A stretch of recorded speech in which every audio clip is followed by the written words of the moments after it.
Kamusta mga ka-anime? Welcome back, salamat sa inyong paghihintay.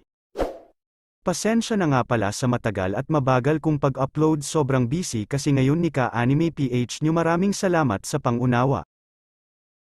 Sa kwentong ito ating ipagpapatuloy ang episode 3 ng storya ng Reincarnation of the Murrem Clan's Former Ranker. Sa pagpapatuloy ng ating kwento, galit na galit si Eugene Sang sa ating bida dahil nga sa kinarate siya nito at tinawag pa ang atake niya na cutworm attack.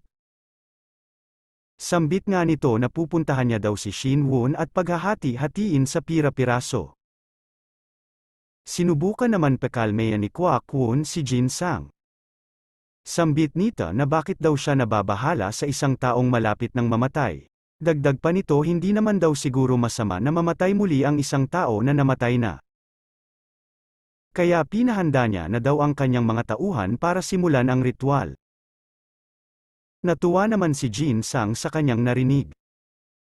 Sambit pa nito na maswerte kang baboy ka, patukoy sa ating bida, at nakaligtas ka sa kamatayan, pero hindi na ulit mauulit iyon dahil ngayon sisiguraduhin ko na magiging bangkay ka.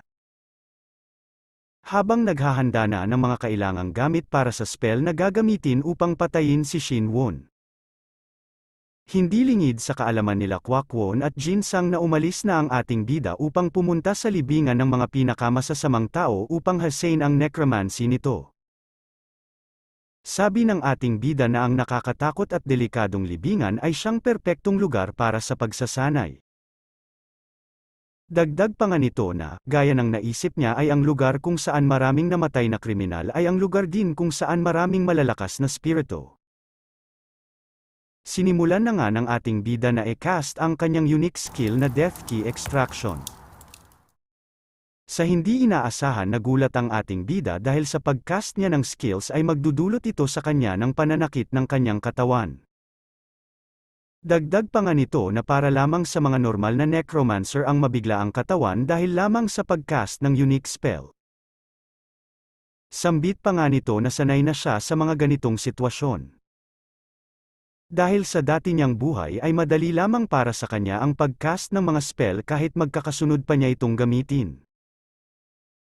Matagumpay na na-cast ni Shin Won ang kanyang unique skill dahil dito nagawa niyang makapag-unlock ng mga new skill at maka-gain ng experience. Nagulat at patak ang sambit nito na ganun lang yun. Sa isang beses niya lang na pag-amit ng kanyang unique skills ay sobrang bilis agad ng paglago ng kanyang mga kakayahan. At dahil dito sa tingin ng ating bida ay kayang-kaya na niya na makapatay ng mga low rank na halimaw. Naguguluhan pa rin ang ating bida dahil sa isang beses lang ng pagcast niya ng unique spell ay mabilis na nadagdagan ng 3% ang lahat ng kanyang mga kakayahan. Sambit pa nga nito na, kung sabagay maigi na yon ang nangyari para mas mabilis niyang mabawi ang kanyang mga skills sa pamamagitan lamang ng mga pagtupad ng mga mission sa kanyang status skills window. Kaagad nga na sinubukan na i-cast ni Shin Won ang kanyang bagong skill. Nahihirapan nga ang ating bida na i-cast ang bagong niyang skill dahil sa naninibago at hindi pa siya sanay sa bago niyang katawan. Sa isip nga nito na parang tinutusok ng matalas na bagay ang kanyang buong katawan. Sambit pa nga nito na kaunti na lang at kailangan niyang magtiis at mag-focus sa pagkakast ng bago niyang spell. Ilang minuto ang lumipas ay matagumpay na nakumpleto ng ating bida ang mga kondisyon kaya naman na-unlock niya ang kanyang bagong spell na Yin Mana Heart. Ang Yin Mana Heart ay ang unique spell na may kakayahan na mas mapahusay at mas mapalawak ang kakayahan ng user na magamit ang kanyang mana sa sukdulang potential nito. Tumutulong din ito para mas mapalawak ang imbakan ng mana sa katawan ng user na siyang nagiging dahilan upang magkaroon ng sapat na mana ang gumagamit nito. Pagod na pagod ang ating bida dahil sa pagcast ng mga bago niyang mga kakayahan. Sambit nito na ngayon ay maaari na siyang magpahinga. Ngunit ilang minuto lang ang lumipas ay nagcast nga ito ng spell at isinamon niya ang low-rank skeleton. Pinagmasdan ng ating bida ang skeleton na kanyang isinamon. Sambit nito na, mukhang hindi ito maasahan sa pakikipaglaban pero magagamit niya pa rin siguro ito bilang kanyang spy. Dagdag pa nito na bakit hindi niya muna subukan na makipaglaro sa kanyang mga skeleton. Kaya naman walang alinlangan ang ating bida na utusan ang kanyang sinamon na skeleton na atakihin siya. Walang pag-aalinlangan na sumugod ang skeleton sa ating bida, subalit bago pa ito makalapit sa kanya ay agad itong nalusao. Sambit ng ating bida na gaya ng kanyang inaasahan ay hindi pa sanay ang kanyang bagong katawan na gamitin ang kanyang spell na Yin Mana Heart. At dagdag pa nito na ang mana sa kanyang bagong mundo ay kalahati lamang ng mana doon sa dati niyang mundo. Kaya maunti lamang ang mana na nakukuha niya kaya mabilis siyang naubusan ng mana. At bago pa man matapos ang kaganapan ay nagcast ang ating bida ng spell na may pangalan na Death Key Extraction. Kakaiba din ang ating bida mga ka-anime ano? Kala ko naubusan na siya ng mana. Pero nagawa pa rin niyang mag-cast ng isa pang spell. At base pa lang sa incantation nito na Death Key Extraction ay mukhang pang secret weapon niya itong spell. Nako mga ka-anime para palang si Sakuragi ang ating bida ano? May pa secret weapon din. Ilang araw ang lumipas. Sinubukan uling lumabas ng ating bida para sana sanayin ang kanyang mga abilidad. Subalit, sa hindi inaasahan maraming gwardiya ang nag-iikot sa paligid ng kanyang bakuran. Sambit nga nito na sobrang daming bantay ngayon na nag-iikot, siguro binabantayan nila ako. At malinaw sakin kung sino ang may pakana nito walang iba kung hindi ang walang hiya kong half-brother. Sa isip nga nito na kung nasa kanya pa sana ang kanyang spell na, stealth spell ay papahirapan niya ang kanyang walang hiyang kapatid.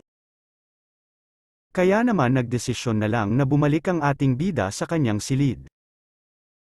Sa kadahilanan na hindi siya pwedeng magbara-bara ng desisyon sa halip hahanap na lamang siya ng bagong ruta. Agad na pumwesto ang ating bida sa bintana upang doon dumaan pabalik sana sa kanyang silid. At nagpalinga-linga muna nga ang ating bida bago ito sumampa sa bintana at nang natiyak na nawalang bantay ay kaagad siyang umakyat sa bintana.